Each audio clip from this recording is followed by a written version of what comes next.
everybody. Welcome once again to the Everyday Preparedness Podcast. We're helping you be prepared for life's everyday obstacles. My name's Brent. Zan joins me once again. Zan, how you doing, man?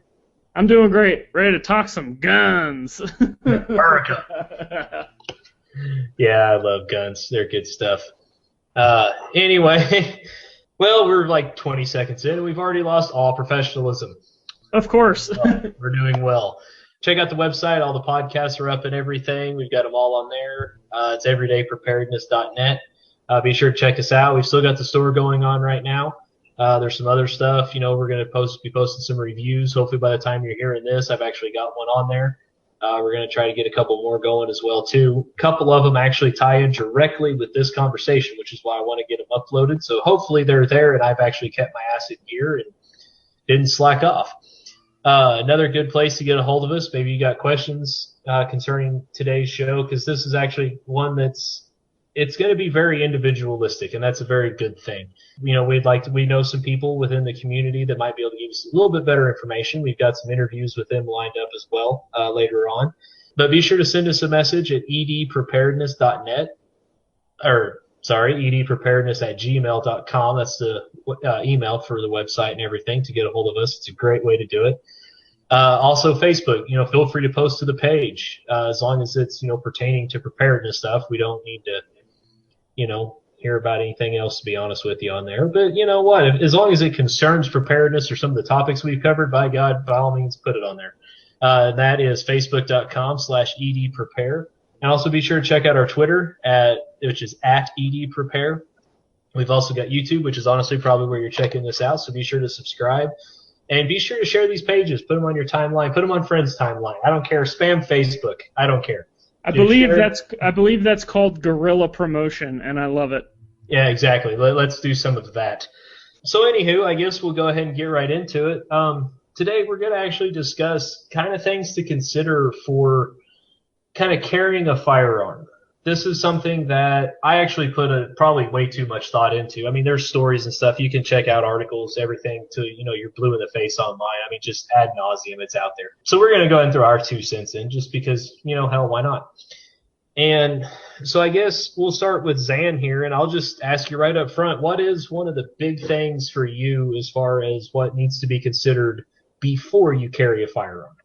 Before you even purchase a firearm, knowing your laws, be it local, state, or national. I mean, maybe you're listening to this in a different country and they have weird gun laws. Can't be any worse than New York, but I won't go there anymore.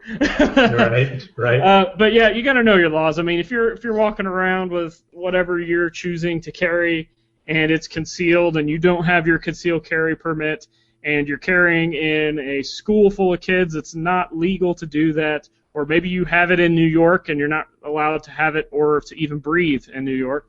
Sorry.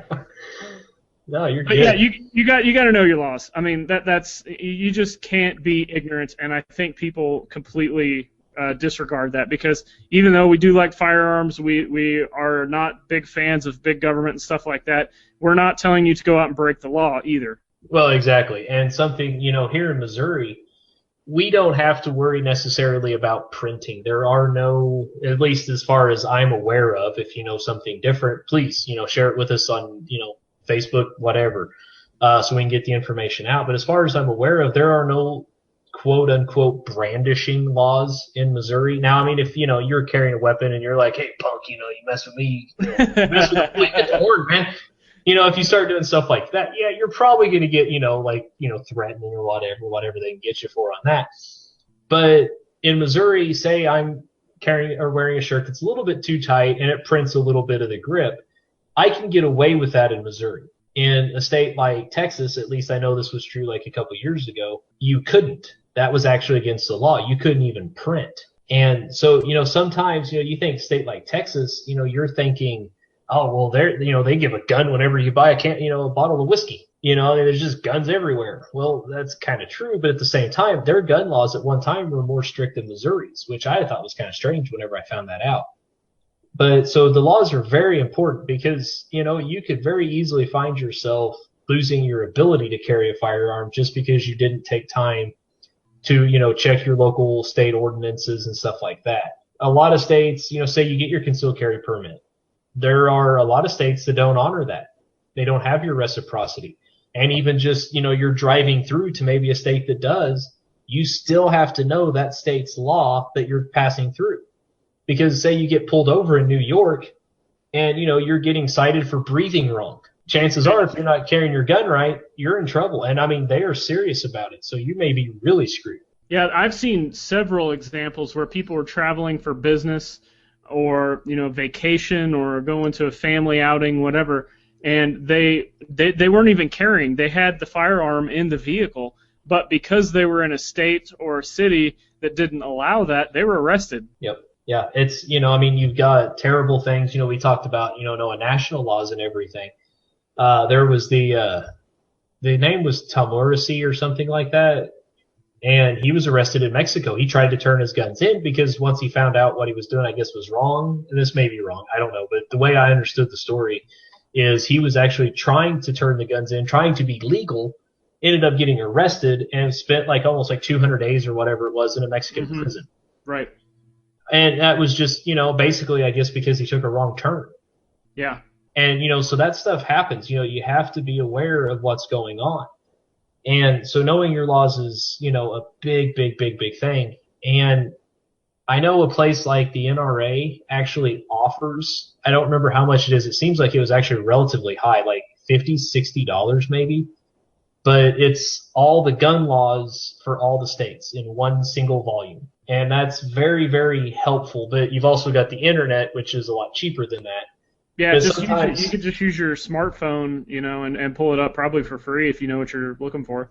Yeah, and sometimes you can even actually call ahead to the highway patrol or something of whatever state you're going to. This is actually something I have done personally.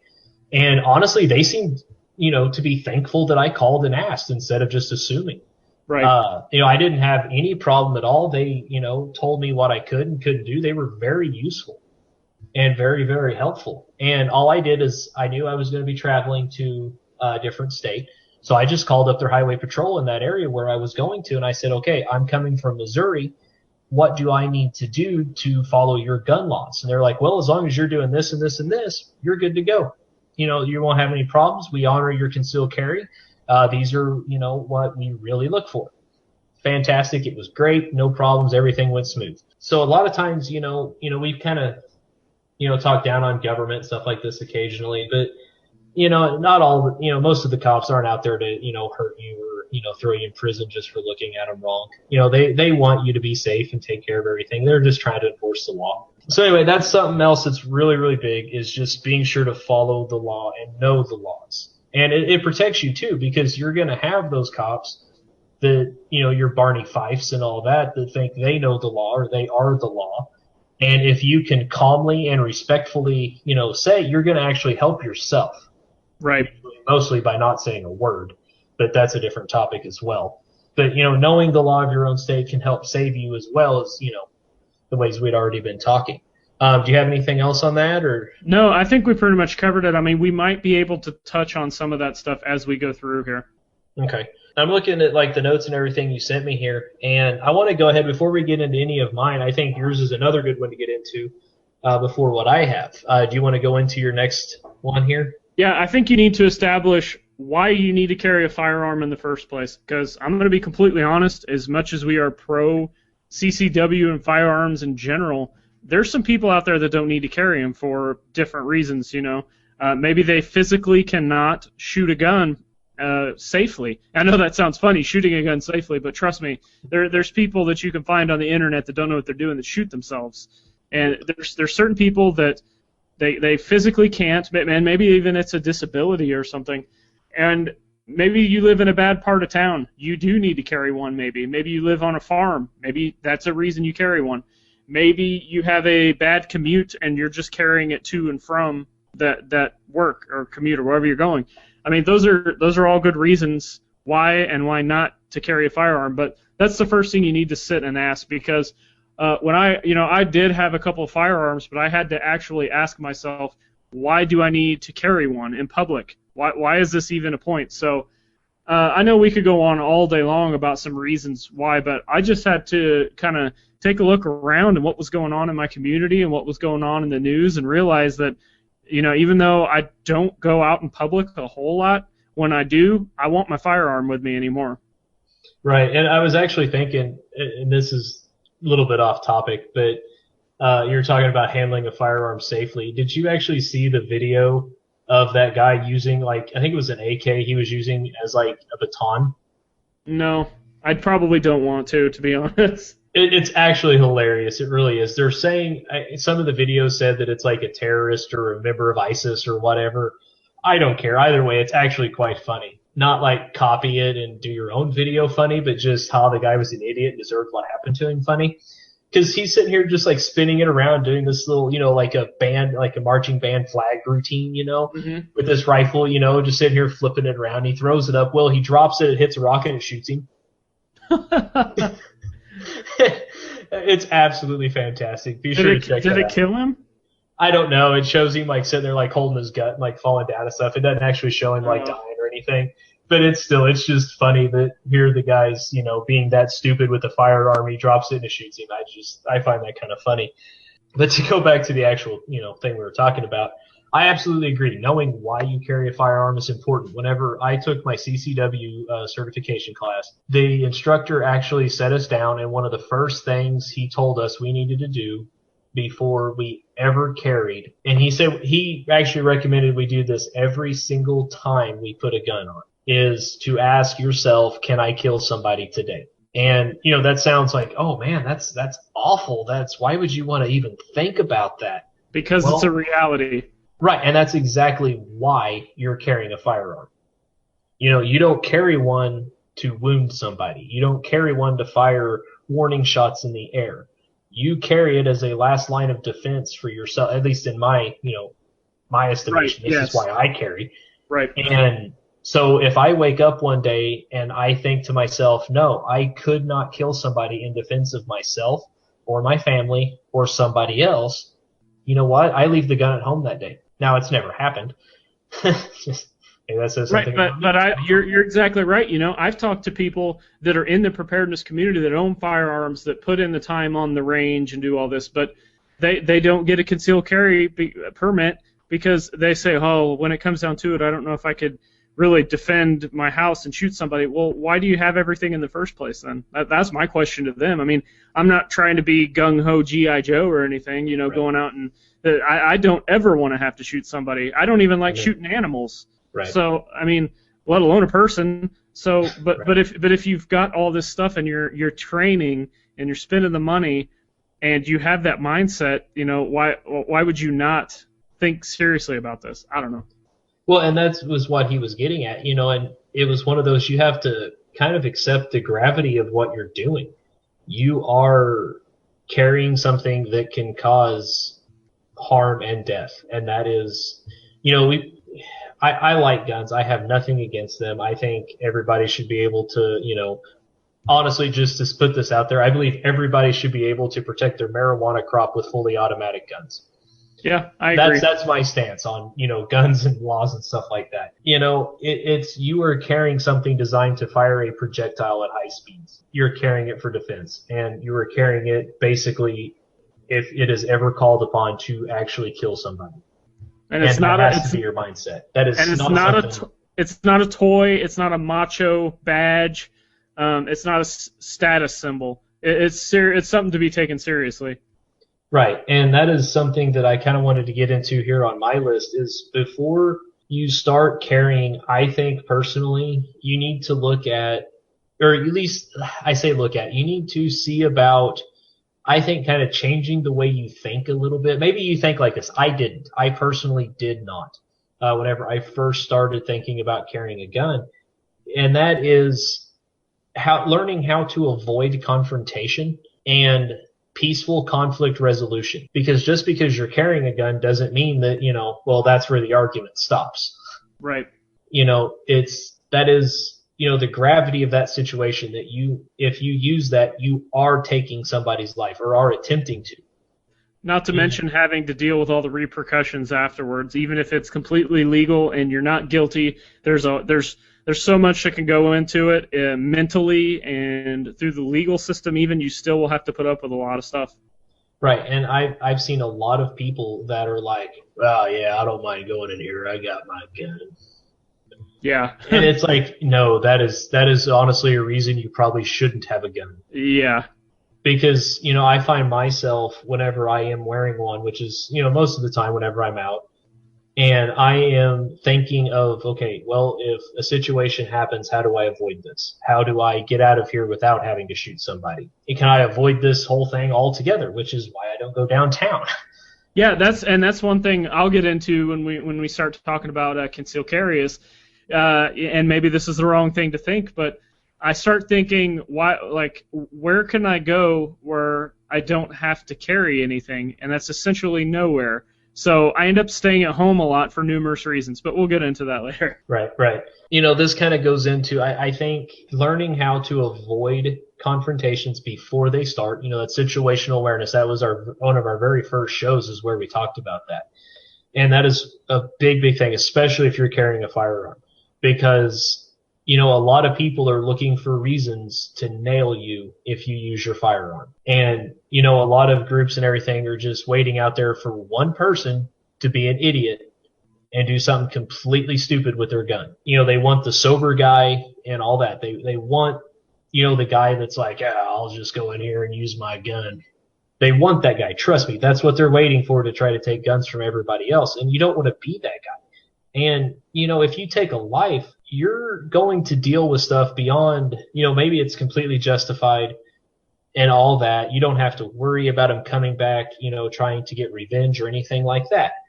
You're still going to have some psychological things coming up from taking a human life. It happens way too often to ignore that. So, you may think you're all gung-ho and G.I. Joe, but by the time you pull that trigger, you can't take that bullet back. And I would almost guarantee you the entire time for the rest of your life, you will be thinking, well, what happens if I could? You don't want to do that. So, not to mention all the other, you were talking about the people waiting to crack down on the gun owners. How about all the idiots looking for a reason to use the gun? Yeah. We kind of mentioned that, but there's a lot of these tactical guys out there that have their sniper rifles that they went into debt for the rest of their life to get just because they don't like the government, and now they're looking for a reason to shoot it and to justify that. So, it goes both ways, and you just got to really, really be smart about using it. And then one other thing I'll mention, you're talking about taking a life. Well, what happens if you're in a crowded area? You may end up you may take innocent lives in the process of trying to defend yourself, and maybe if you avoided the situation, you wouldn't have been there in the first place. Absolutely. Because, as a gun owner, this goes back to knowing your laws. You are responsible for anything that bullet goes through. And if you don't know what's behind your target, that's one of the cardinal rules of, firearm training and everything is knowing what's behind your target and beyond it in case of a through and through or a miss. Say you're gung-ho and you decide you're going to, this guy's kind of messing with you. You decide it's time to pull it out and shoot the guy, whatever reason. And you miss him, and there's somebody down the road 30, 40 yards, doesn't even know what's happening where you are, and you end up striking them dead. Well, you're now, going to be charged with manslaughter and who knows what all else. And because you weren't paying attention, you were maybe a little too gung-ho. And so I'll go with this, we talked about like training and and confrontational avoidance and conflict resolution a little bit. And then we'll tie that into just basic firearm training before, you go buy a gun. I hear a lot of stories and stuff of your kind of people that do the classes and stuff. Yeah, I had this guy, never shot a gun in his life, 70 years old, came in and passed my class. It's like, okay. Yeah. Part of that, I understand why they're proud of that. At the same time, I don't, because if you don't have trained people with guns, I think you're actually kind of asking for a little bit of a problem. And I don't mean, you have to take some big, fancy, expensive, tactical defense, weaponized, perimeter, whatever you want to call it. I have taken a pistol defense course, but, that was after everything else. And that was to help my wife, learn to shoot because she wasn't big on it. And that was a great way to do it. But something as simple as hunter safety, gets you used to the cardinal rules of every gun is loaded. You never put your finger on the trigger until you're ready to pull the trigger. You always hear, at least on social media and stuff, you keep your booger hook off the bang switch. And that's a big one. I mean, that's kind of a gross way of saying it, I guess, but that's exactly what it is. And you never pointed at anything you're not willing to kill. And these are things that, you have to be ingrained in you, I think, before you start carrying something like a handgun for self-defense and stuff like that. Maybe I'm off base on that. What do you think? No, and there's so much that goes into it. And we've covered a lot of it, but I think a lot of it too we'll cover as we're discussing this. But since we're talking about this, I'm also going to put you on the spot, and if you don't want to answer, I guess that's perfectly fine. But have you ever actually came close to having to pull your gun for any reason? Yes, twice. Do you want to give those examples or no? One of them turned out to basically, I guess, kind of be all in my head. Where I was at, there was some kind of shady things and shady people. And I say I came close to, I never lifted my shirt, reached for it or anything like that. But my thought was, okay, if this happens, this is my line right here. I'm drawing the line. If this act happens, I'm pulling it out and I'm going to be ready for whatever happens afterwards. Thankfully, it never even got close to that line, and it was just kind of an entirely misunderstanding, and that was great. Another time is I was at my parents' property, and somebody was there, and we had some people kind of running around. We had actually had some items stolen, and just a little bit before these people were there, and turns out all they had was, just they had blown the engine of their pickup. But it was one of those situations where, okay, well, this is happening. There's an entire group of people. And I mean, I say that there was, 3 or 4 people there. It was, we've had some, break-ins and thefts and stuff occurring.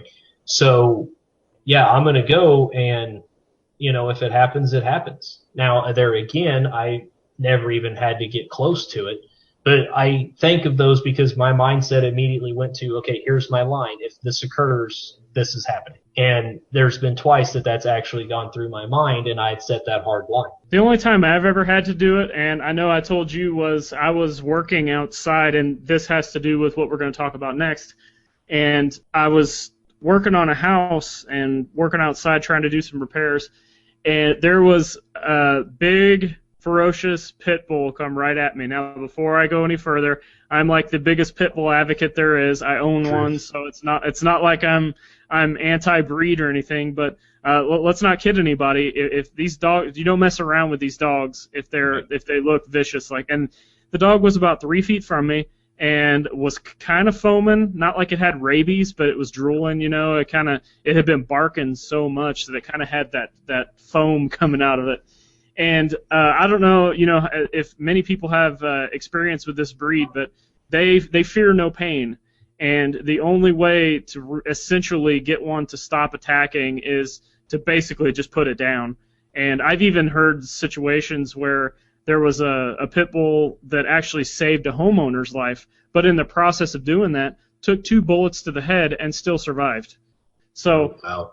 Yeah, so I mean, it's a very it's an awesome breed. It's the best breed of dog I've ever owned. But at the same time, in improper hands, they can do some damage. And I had my hand on my gun, and I was ready to pull it. And it was, I'll just say I don't ever want to have that feeling again, especially with dogs, because I absolutely love them. But that little bit right there was enough for me, and it didn't make me, I still carry my gun to this day, and I'm still going to continue to, and that's exactly a prime reason why you would want to, even just outdoors, there's nobody around, and that was another situation. There's nobody around, so there's nobody to come help me. And luckily, I just kind of slowly started stepping back, and the dog didn't lunge at me or anything, and everything ended up being okay. But Brent, your example, my example, 2 great reasons why you need to carry a firearm.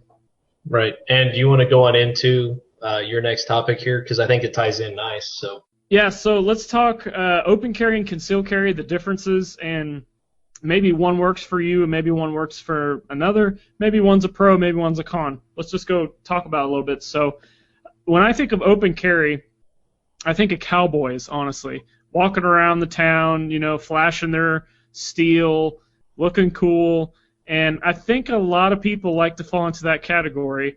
And I used to work a lot of public retail, and oftentimes I would see male and female both come in open carrying, and the first thing I thought of was, I can sneak up behind you, take your gun, and shoot you before you'd even know. So I'm thinking to myself, that's just a massive tactical error to be in a group of people where anybody can take your gun. And, the people always say, oh, nobody's going to get that close to me. But the way that I observed these people, they were completely unaware of everything that was around them. So that's one bad thing about open carry. Now let's talk about if you're a farmer or if you're an outdoorsman. Maybe you work in the woods, maybe you work near water conservation agent. I don't know, all different kinds of things you could do outdoors. So a lot of times there's no people around, so you don't necessarily have to worry about having a concealed weapon as long as it's secured on you still. You could draw it at any time. Your clothing isn't going to get in the way. That's one big thing that's a plus about open carry. But just knowing your surroundings and where it's going to be okay and where it's going to be a tactical error. So what are your thoughts on that, and what do you have to add? I actually got kind of a funny story about open carry. Actually, I've got two, and they kind of tie into just different responses. I have open carried a few times, mainly because, like, after work and everything, I'd take, like, my work shirt off, and whatever shirt I had on underneath was either way too tight or way too small to carry. And honestly, I mean, it would just look absolutely ridiculous. Picture, like, an Under Armour shirt that's, like, fitted. Yeah, I got you. Okay, so you've got an outside the waistband holster with that covering it. It's like, really? Yeah. I could see a whole meme coming up just because somebody snaps a picture of that. You know what I'm saying? Mm-hmm. So it's like, okay, well, it's just easier to open carry. I'm just running in here to this store. And one of them happened to be a grocery store. Just kind of a little small town grocery store there. And it was actually really funny because most people didn't even notice. I walked by some people and they noticed only in passing. They're like, hey, he's got a gun. Oh, yeah? Well, what do you think about these bananas? That was pretty much, what it went. But I get up to the cashier, and, I mean, she's just shaking, like, really? Absolutely terrified.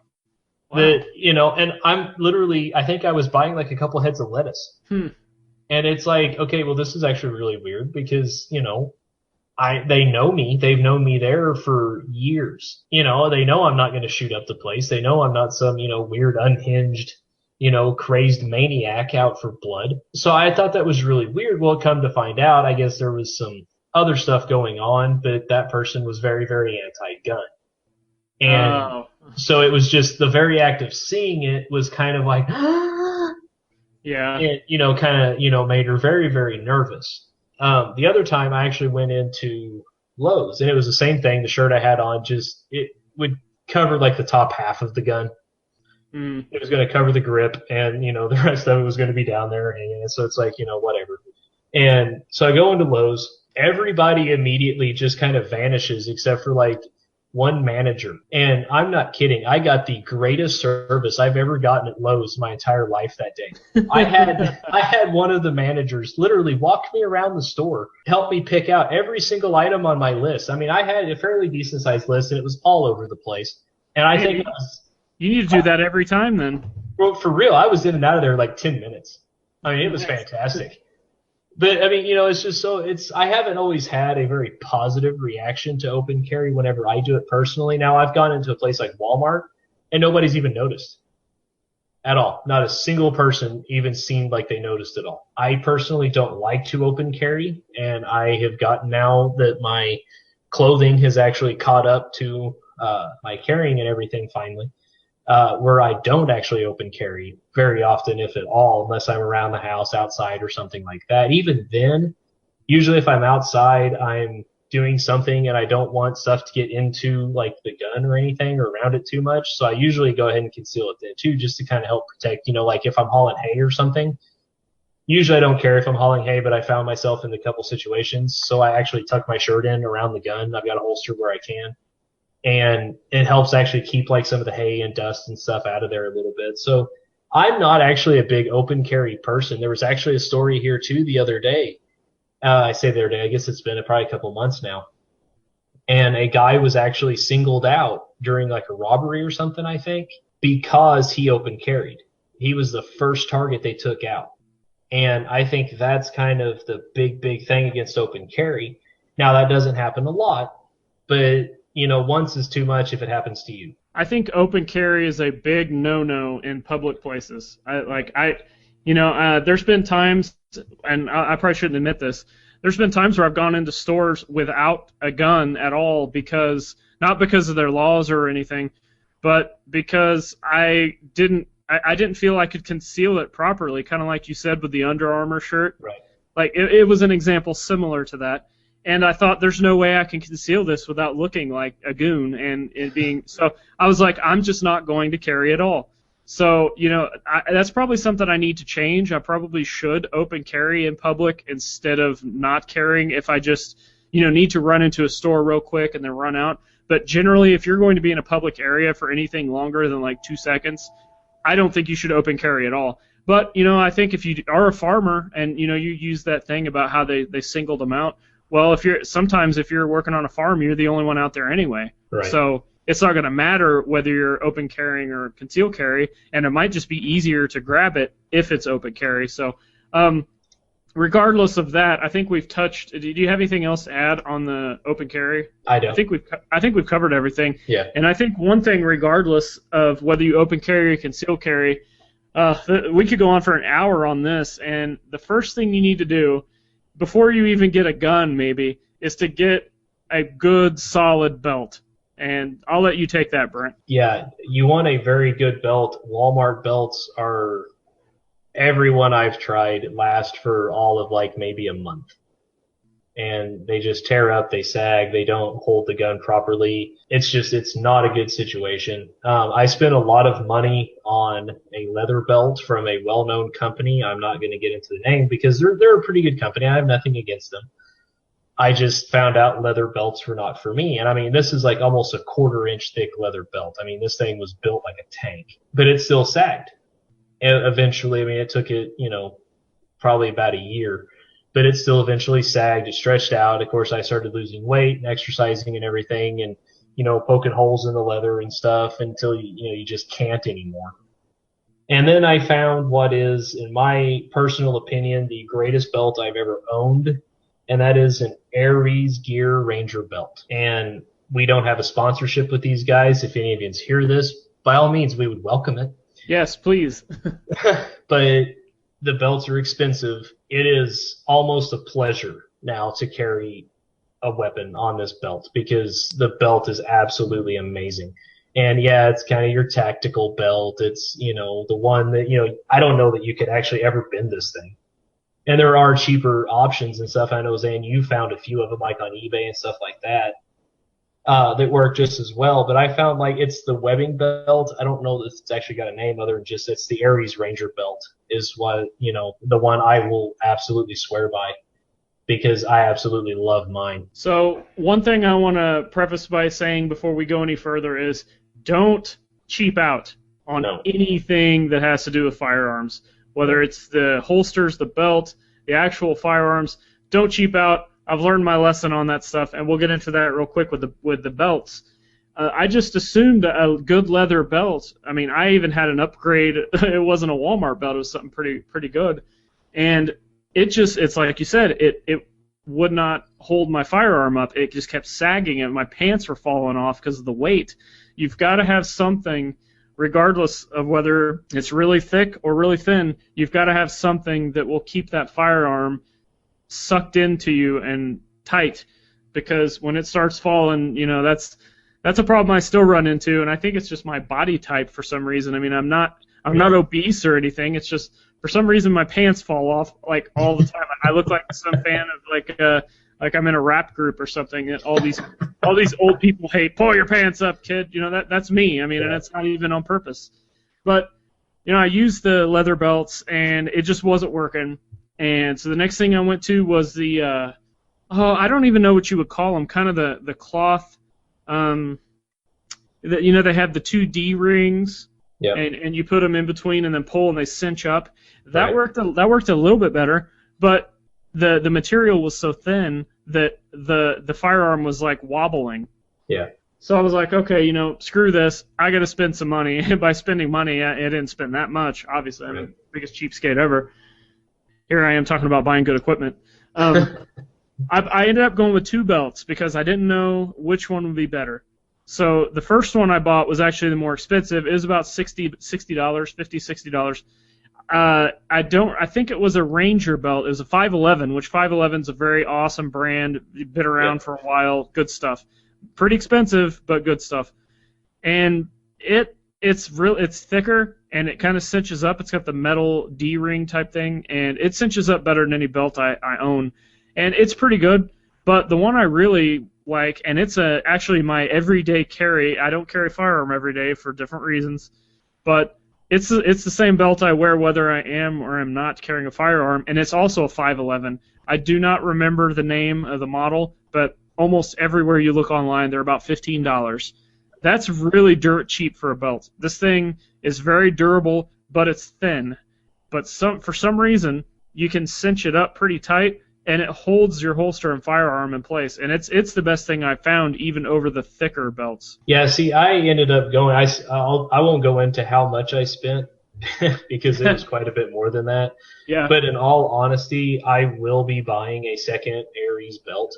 Mm-hmm. I think they are that good. And, I know the 511s and stuff are cheaper. I am absolutely sold on the Aries. And it's kind of a very similar deal. They've got a quick release buckle and stuff like that. It's a little bit different type setup. But anyway, they're very good people to deal with, by the way. They actually pointed me. I was kind of in a hurry to get mine, and they actually pointed me to someone else's website because they had them in stock whenever I emailed them. Oh, wow. And, they were more concerned about, it was still their belt, but it was being sold on someone else's website, so their income was a little bit lesser. And, I respected that. I really, truly did. It was kind of more they wanted, they still made money on the belt and everything. God bless them. I'm a capitalist. But they were, more than willing to help me try to get what I wanted fast. So I thought that was great. And like I said, they were really good to deal with and everything on that. Last I knew, they're about 3 weeks out for a belt, though. Wow. And they're that busy. So, that'll give you an idea of how good quality this stuff is. It is literally like military grade belts. And I say that, I don't need a military grade belt because I'm not in the military, never have been. Whenever I can buy something of that high quality, you know what, I'm going to do it. I wear mine every single day, and I absolutely love it. So I say, now we've got the belt. There's, I guess, an arguably great debate that I got into. You want to be sure to get a good holster. Now, I settled with Kydex. I'm not a big leather fan, and I'll go into it here in a little bit. But Zan, I wanted to get your idea on, we'll just call it the arguably great debate between holsters. Kydex, leather, or hybrid? Well, let's even go back to Walmart. Let's talk about the, I don't know what kind of material that would be, like the $10 ones you can buy. Like Uncle Mike's. Yeah, like those. Blackhawk makes some. Yeah. There's a couple other brands. What is that material? It's like a nylon. Nylon, that's it. Yeah. So I see. I'm not joking. We were talking about open carry earlier. I've actually seen somebody walking through with a 357 that's got a nylon holster on. Oh man. And he had a coat on over it. The barrels on those guns are generally longer than most. Right. And you could see 3/4 of the barrel sticking out of the bottom of his coat. Mm. And then you could see that piece of nylon on there, and I was just like, oh my gosh. Now I say that. What do you think if you're a farmer, like, maybe it's something you're not going to have to grab very often. What do you think about those holsters in a situation like that where you're open carrying out on the farm? For me, if I'm going to, I could see like having them around the house some, like if you're just running out of the house in a hurry maybe. I'm sure somebody could come along and be like, hey, this is a perfect reason why you should use these. That's great. We have an email, Facebook. Please, by all means, comment. Tell us why nylon holsters are the best. To me, though, I don't store guns in holsters. If that's all you can get, if that's all you can afford, that's the best you can get, then, go for it. But to me, I say that I actually do have an Uncle Mike's for one of mine. And what I did is I actually super glued that holster to put some Velcro, super glued it and everything. Ended up sticking it on a piece of wood so I could actually put it in a position where it would be readily accessible at one time. That's the only time I've actually appreciated using a nylon holster, if that tells you anything at all. I've used some just on range shooting. If I had secondary guns that I was going to shoot, I've used them in that situation. And I do carry one for, sometimes I have a safe in my vehicle, and I carry one in there because I don't store the gun in the safe with the holster on it. Right. But let's say I was in a get-home situation and I can't carry my regular firearm on me due to numerous reasons. So if I did have this with me, then I would have to have a holster in a situation like that. So that's why I do carry one of those, but that's a last resort. And one thing I'll say is why I don't like these, even in the situations like the farmer situation I used, is that they're flimsy and they're not very safe. And like the only way to keep it really safe is to put the latch over the top and snap it. But if you do that, that's going to slow down your draw. Right. So I'm not a big fan unless it's, like I said, last resort. I do own one, but that's exactly what it's for, is a last resort. So. Right. Okay, so let's get into what I consider 3 better choices. I am pretty much sold on Kydex. I own a hybrid. I like it. I use it occasionally whenever a little bit deeper concealment is necessary. But I still prefer my Kydex. I know you've got a leather holster, and I know you've got a Kydex. Do you prefer one over the other, and any reasons why? Yeah, yes, on both. I have a leather holster. I don't remember the brand, but it was a local guy from us, and it is top-notch quality. The leather's great. The leather would form to the shape of you, and it's fantastic. It's inside the waistband, so it's very simple. And it conceals the weapon fantastic. My problem is, you've got to cinch up the gun because it does weigh, Right. And by the time you pull it out, that leather collapses, and you cannot reholster it with one hand. Even if you practice and practice and practice, you can't do it because you've got your belt cinched up so tight. So it's one of those things where it's great to carry, but then if you had to use it, you're gonna have to take your pants off or something to figure out how to get it reholstered, and you're going to look like an idiot the whole time. And the whole reason that you carry concealed is so you can use it if you have to and then put it back and not cause a mass stir if you're in a public place. So I like the leather one for numerous reasons. Now, I will say that I store that leather holster I was just talking about. I do keep that one of my firearms in that holster, by my bedside or just on a table or something. So if I do go to grab it, I can slide it out really quick, but my finger is not going to the trigger because it's guarded. So I don't know how you feel about that, but that's what I end up using it for now because I don't carry it anymore. And I went with Kydex, and it's the greatest thing ever. So I'll let you talk about the leather. I don't even know what you want to call it. Tactic, I guess, that I use around the house, and then Kydex. Hey, if it works for you, man, go for it. I've got a couple hybrid holsters for a couple different guns. I like them. The problem is I tend to sweat a lot. I just really do. Yeah, me too. And you sweat through leather, and then it gets on the gun, and it's more maintenance stuff you got to keep an eye on. It's not that big a deal. I mean, you should be at least wiping your guns down, quite often. It ruins the leather eventually, and everything like that. So I find myself, I only use it for special occasions, basically. The leather, the nice thing on the leather is you can get I'll say a silent draw, you're going to end up in secret gunfights like some secret agent, I guess.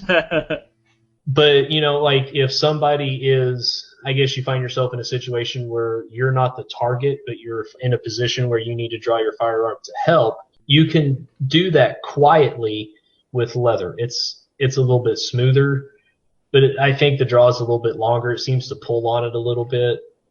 Leather gets dirty inside, can, end up with stuff in there. It can scratch your gun up a little bit if you're not taking really good care of your holster. I go with Kydex. Most of my holsters now are Kydex. The one I carry every day is Kydex.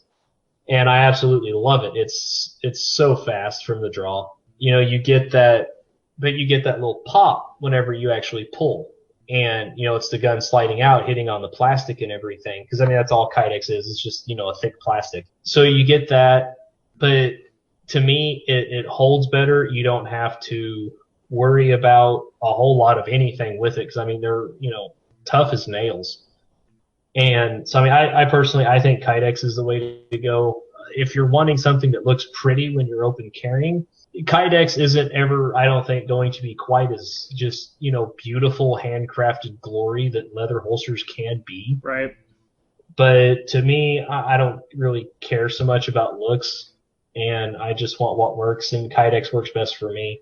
Yeah, Kydex for me too. I won't ever go with anything else.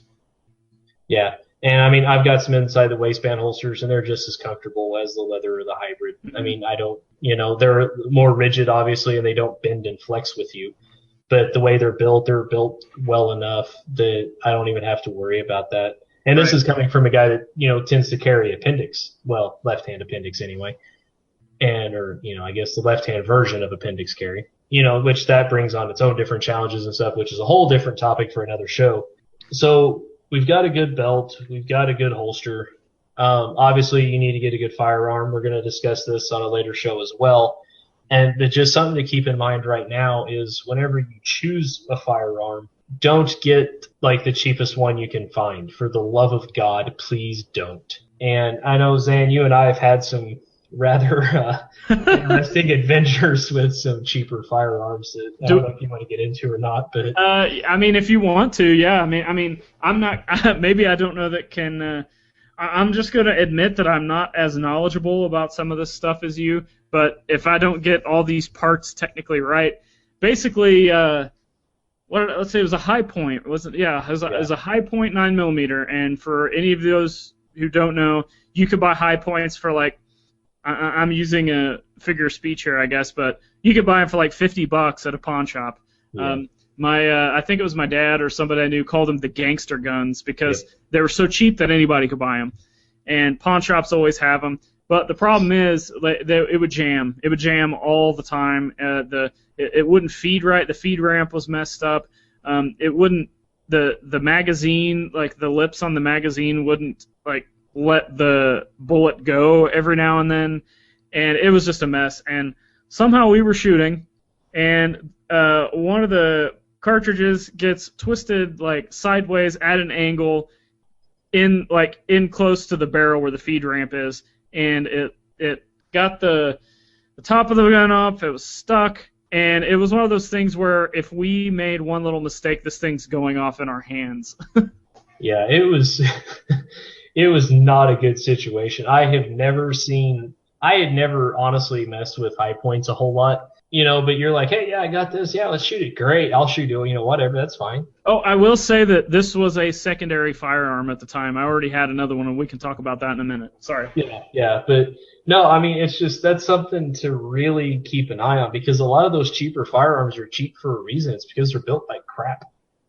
And if you're going to have something, now I will say this about the high point, the first round always went off. Yeah. Mm-hmm.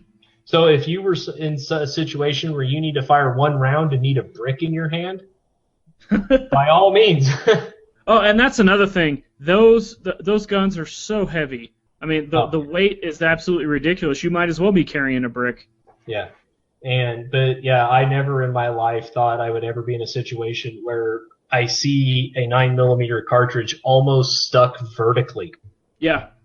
Inside, like, trying to chamber the round. He was shooting, and all of a sudden the slide light kind of catches, and, he tries to clear it, and the next thing we know, it's, like, in there almost vertically. And I still, to this day, I don't know how it happened, but it was the weirdest thing, and I've refused to touch one ever since. Because it was where if we had screwed up, it was going to go off, and we were, pretty much right there. It would have been one of our hands or finger or something, at least something. Yeah. So, yeah, that's something. Do not skimp out. Now, some of the cheaper guns, like your Kel-Tecs and stuff, I've heard a lot of good stuff about as far as they go boom every time you pull the trigger. Right.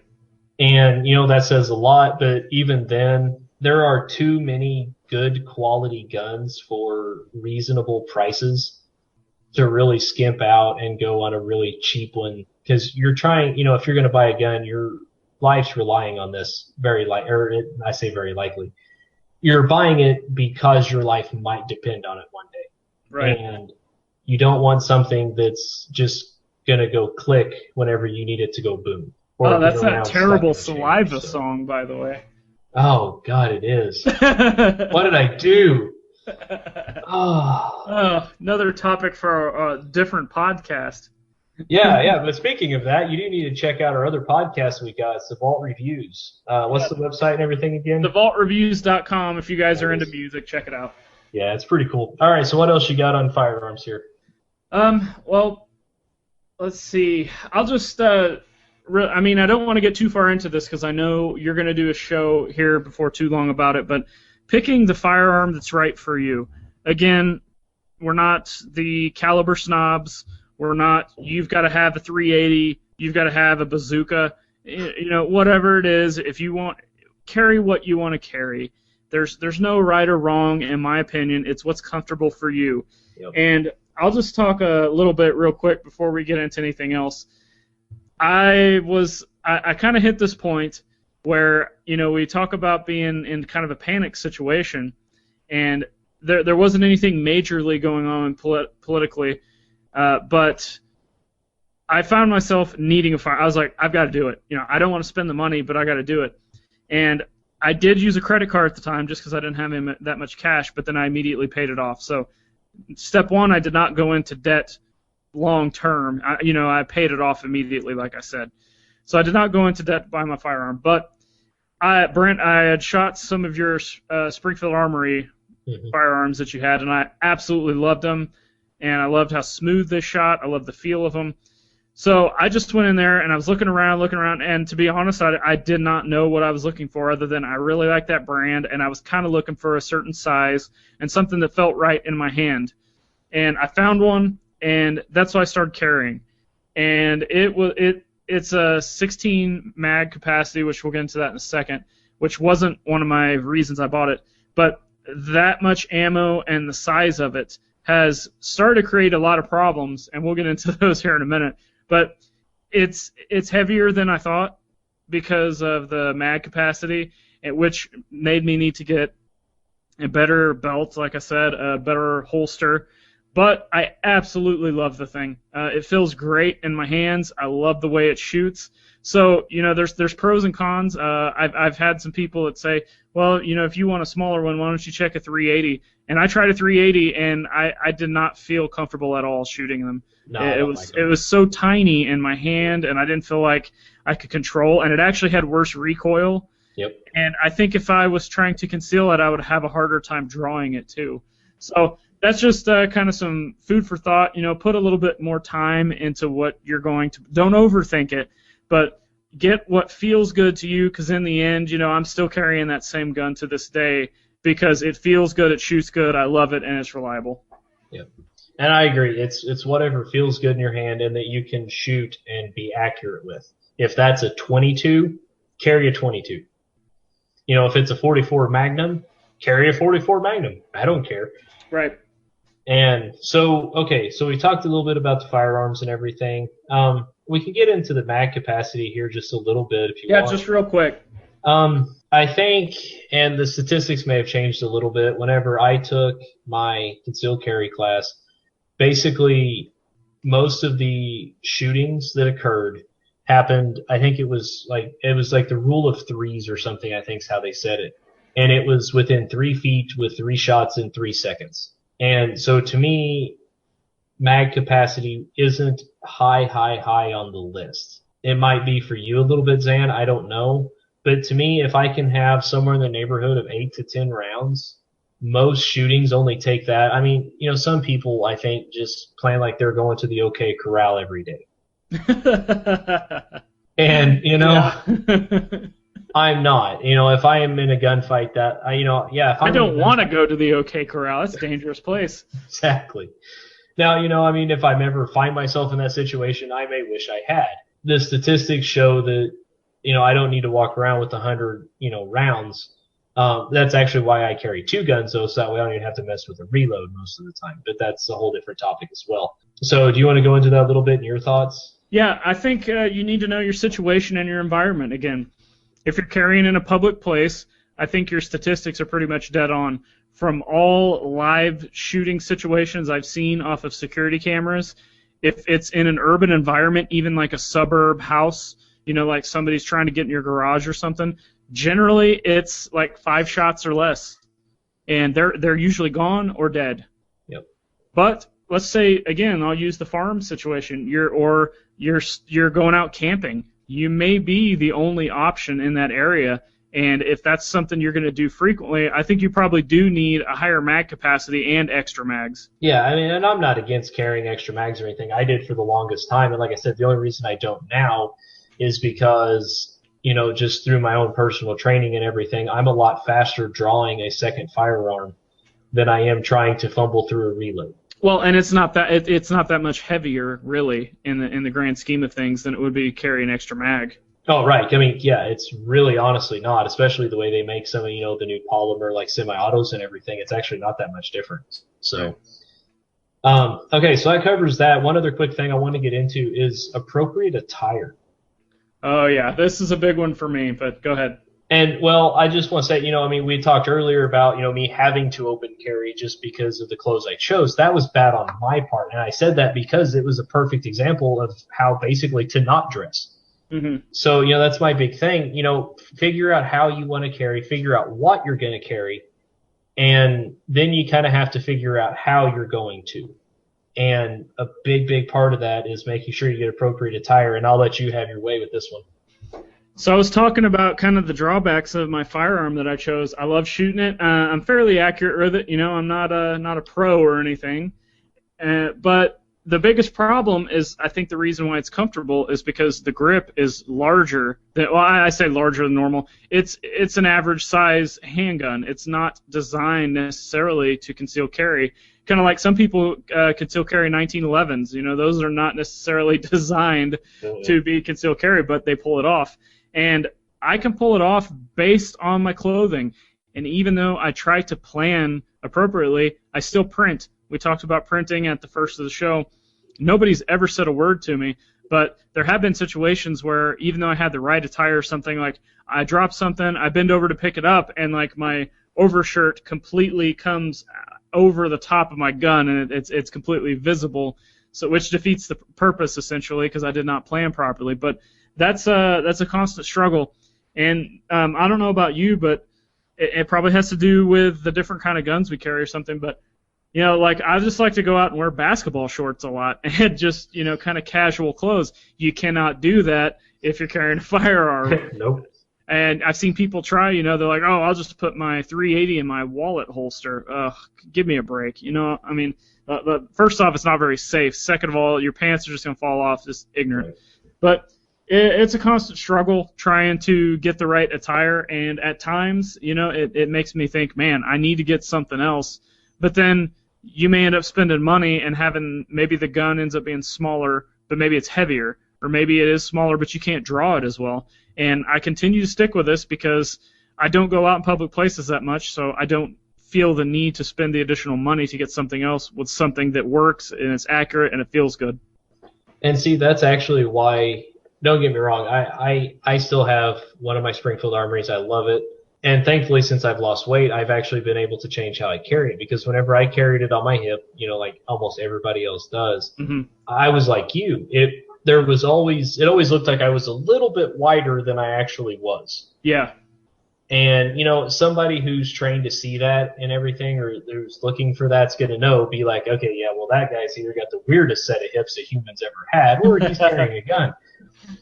And, part of that you can fix with a really good holster. I actually like the holster I've got that does that a little bit, but, you could get one that holds it a little bit tighter, a little bit higher, and change some of that. But I actually changed the position where I carry it. Like I said, that's one reason I went to more like, I guess, what would it be, like 11 o'clock, I guess, if, your body's a clock there. Yeah, if you're left-handed, yeah. Yeah, and, it's kind of it's the left-handed version of appendix carry. And I can actually wear a fairly tight shirt still actually have it concealed, even though it's a little bit bigger of a firearm. I've since changed a little bit for the most part and used a little bit smaller firearm. That was a very good option. So sometimes with that, you change your clothes and everything, and that's great. And you'll have to, I have to wear a cover shirt if I carry on my hip. It doesn't matter what it is, I have to. Right. And, sometimes, I'm sorry, it gets hot in the summertime, and I sweat anyway. I sweat in the dead of winter. Yeah, me too. And, it's not from being obese and fat, but it's just, I do. For whatever reason, my body comp makes me sweat a lot. Wearing, 6 shirts, in the middle of summer is not the best thing in the world. I say 6, I have to have a shirt underneath, like one of those, like little A t-shirts or whatever. Mm-hmm. Or else the gun just sits there and kind of, can rub a raw spot if it's, pulled up, cinched real tight. Yeah. And then I'll have a shirt over that. And if it's just a t-shirt or something like that, because I don't like walking around like, one of those guys with like, the overshirt and the, the wife beater t-shirt, Mm-hmm. And I don't like that look. It's not me. I don't like it. And so I'll always put like a t-shirt or something on or some sort of, other shirt. And then I'll have a cover shirt. So I'm sitting there wearing 3 shirts. And it's 100 degrees outside. I don't want 3 shirts on. And so, sometimes you can accommodate some of the attire by switching over. But like I said, if you're going to try to carry wearing basketball shorts and an Under Armour t-shirt, if you can figure that one out, you can make some money marketing that idea. No kidding. I have tried multiple ways, and the closest I've ever come is a very good knife. And a folder at that with a little pocket clip, that holds real tight. That's the closest I've ever been able to come to carrying a weapon in that type of clothing. So, well, as far as my notes and everything, I'm good. Do you have anything else you want to get into? Or? Yeah, training and practice. Oh, yeah, actually. This is a tough one probably for both of us, and yeah. I'm not gonna lie, I'll just admit it. Training takes time and money. And that's something that I don't have a lot of either. And so, you can't just go out and luckily when I bought mine, I had shot a decent amount by this time because, see, before I actually purchased my firearm that I carry, got my concealed carry permit, all this stuff, I had some experience for probably about a year and a half of just learning the basics before I even took the next step to even carry a firearm. So once I had some training, I felt comfortable with it. Then I started carrying everything. But things to keep coming up in life, there's all different kinds of scenarios that can happen that cause you to not have time and money. And I think it's still important to just use your mind to find other avenues to practice and learn things about the firearm.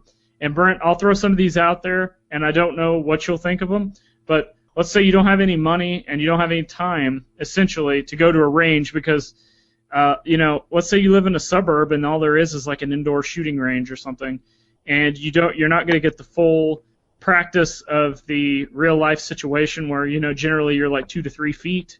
You're shooting at paper instead of trying to do quick draws and stuff like that. And it costs money, it costs to shoot, and it costs for the ammo, or it costs for a range to have a subscription to them, or whatever. There's all different kinds of things. And then just family stuff gets in the way. You got stuff to do around the house, the everyday preparedness stuff to do, and you just don't get time. So some things that I did, and it's helped a little bit just to get my mind right, is watching training videos and reading articles just on generalized stuff. And then practicing dry firing and practicing just handling the firearm, whether, in different scenarios. Maybe I don't have any ammo in it because I'm trying to be safe, but maybe I'm like practicing clearing the house, or maybe I'm practicing drawing from the holster while I'm sitting in a car with my seatbelt on. Just all different kinds of weird stuff that you can do to progress and not just, okay, I bought my gun, I can carry it, I'm the Punisher now. So. No, I actually agree with you. It's, whatever you can do is great because it is I think they call it like, what is it, a diminishing skill? Yeah. And it's something that if you don't practice and keep practicing at least somewhat regularly, it will deteriorate. You might be a crack shot today, but you don't shoot for a year and a half, and, you may not be able to hit the broadside of a barn. So that's something, you really have to keep an eye on. And something I do personally is every single time I get home and I'm, taking the firearm out of its holster, putting it, wherever it is that I keep it, I will actually go through a draw situation. And so that way it's every single day, at least once, sometimes twice a day, I will actually go through a real kind of draw situation. And it's also a good chance to practice your trigger discipline because your finger shouldn't ever go on that immediately after your draw unless you're having to fire. So, that's something that I always do. And it's always, I try to do the same motion every single time, try to get a little bit faster. And, you try to be careful with it and everything. So, you make sure in case something does go wrong, you try to minimize risks and stuff because I do carry with one in the chamber. But it's still it's something you have to get used to doing with one in the chamber. And so every time whenever I get home and I'm changing whatever it is I'm going to do, I have to take the gun out of the holster. I actually go through my draw process. And I think, it's worked out pretty well. I don't think I've lost too much. I don't get a whole lot of time to shoot. But most people don't. Let's just be honest. I mean, unless you are in law enforcement or you own a gun range or you just have maybe you're retired and you're sitting on a pile of money, the average person does not have time to do a lot of this. Yeah. And, I read an article the other day, speaking of reading articles and everything, I think it's great because it's, they give you ideas and things you can practice. Dry firing is great. There's a lot of stuff you can do with dry firing. Whenever I was first learning to shoot, I was one of those people that kind of jumped the recoil a little bit. Instead of just, squeezing the trigger, a good solid, smooth squeeze, I would kind of jump the recoil a little bit, which means I was anticipating it. And, you usually shoot off in, a different direction and everything. So dry firing actually got me past that because it kind of desensitized me to actually pulling that trigger and allowed me to be surprised by the recoil instead of trying to anticipate it.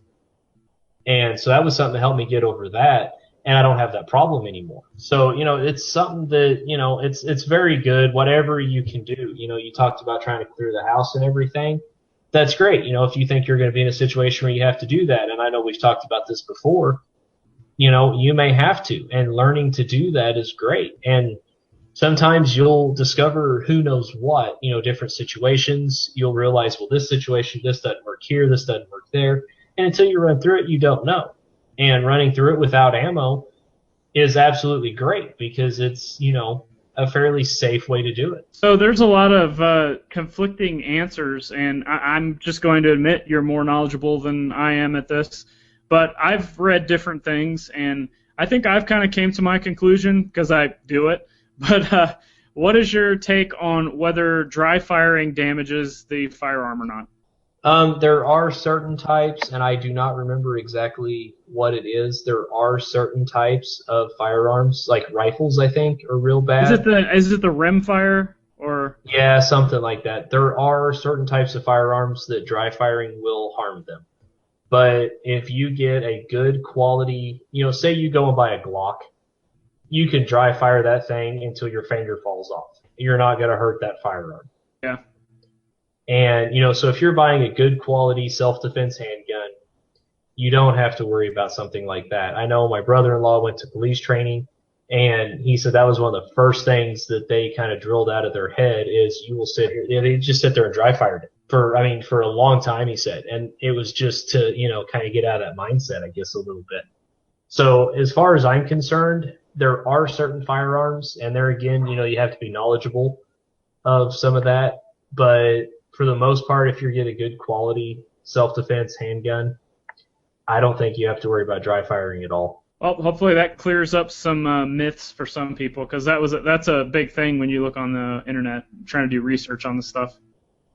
Yeah, see, everything I've always read's always been, like I said, there's rifles, like certain types, like your older rifles and stuff. I think there's a problem with some of them. And I think some of your older handguns maybe, and some of your rimfires might be. But as far as I'm aware of, no, there's no harm that comes from dry firing. I think a lot of that's, just older people that, older firearms and stuff where it did probably damage them. Mm-hmm. So, well, do you have anything else, or? I think we've covered pretty much all the basics on things you need to consider before carrying a firearm. And there's a lot. I think, like I said like you said, both of us, people think it's as easy as going out, taking the concealed carry test, or maybe they don't even want to do that, and they're just going to buy the firearm and slap it on their hip because that's what the law says they can do, and they're going to go out there and be the Punisher and take out all the bad guys, and they can shoot a piece of paper 50 yards down and hit the bullseye every time, and that's just not realistic. I mean, there's so many things that go into this, and it's a serious thing, and I know people that are, I say well versed in firearms, but they know what they're doing. They can shoot, and they will not get a concealed carry permit because they don't feel that they need it based on their location, or they don't have that, I guess, the guts, maybe that's the wrong term, right, to have to take someone's life if they have to. They just do not feel comfortable, and that's fine, I guess. That's their prerogative, and like you said earlier, it's probably better that they don't carry if that's the mindset, because that could actually hurt them more than it could help them. Yeah, and that's the last thing I was going to add. And just real quick, we talked about this a lot with, stress and storms and stuff on previous podcasts. But if you're going to carry a gun, you have to have that survival mindset and that you're going to survive. That's the whole point in carrying a gun, is if you get to a life-threatening situation where you have to fight back, you have to have it in your mind that what you're shooting isn't an innocent little person. It is somebody who is treating you like trash, that your life means nothing more than wadding up a piece of paper and throwing it away. Right. And you have to have the mindset that you will survive that. That's the last thing I want to add on that. We went into that a lot last time. So, we'll leave it at that for right now as far as that goes, unless you wanted to add something. Nope. I think we got most of it covered as far as the basics go. All right. Well, with that, I know we've got some other shows planned that'll go a little bit further in depth on some of this that I'm actually really excited about. I think they'll be really, really good and helpful for everybody. But for today, I think that actually about wraps it up. Be sure to check us out again on our website. We've got all the previous podcasts and everything. It's everydaypreparedness.net. Just go on there, share the page, share, the podcast and everything. I think that takes you all to YouTube. Share those. Like I think you said, what is it, the guerilla marketing or whatever. Yeah, guerilla posting. Yeah. Yeah. Let's just, let's try to get this out there, kind of get, a community built. Let's try to keep, the momentum we've got going. You can also get us on our email at edpreparedness@gmail.com. That's edpreparedness@gmail.com. Send us an email. Maybe you are an instructor or something, firearms, and we said something wrong. You want to correct it? By all means, get a hold of us. We'll get you on. We want good information out there. We don't want to put crap out there that's going to cost people lives, money, whatever. We want good, solid information. So if we get something wrong that you think we did, let's get it on there. Let's get to the bottom of the truth on it. And also, Facebook, like I said, we've been doing really well on Facebook. We've gotten a lot of likes here the past couple of weeks. That's good. Let's keep sharing the page, liking the stuff. That way, we start appearing more and more.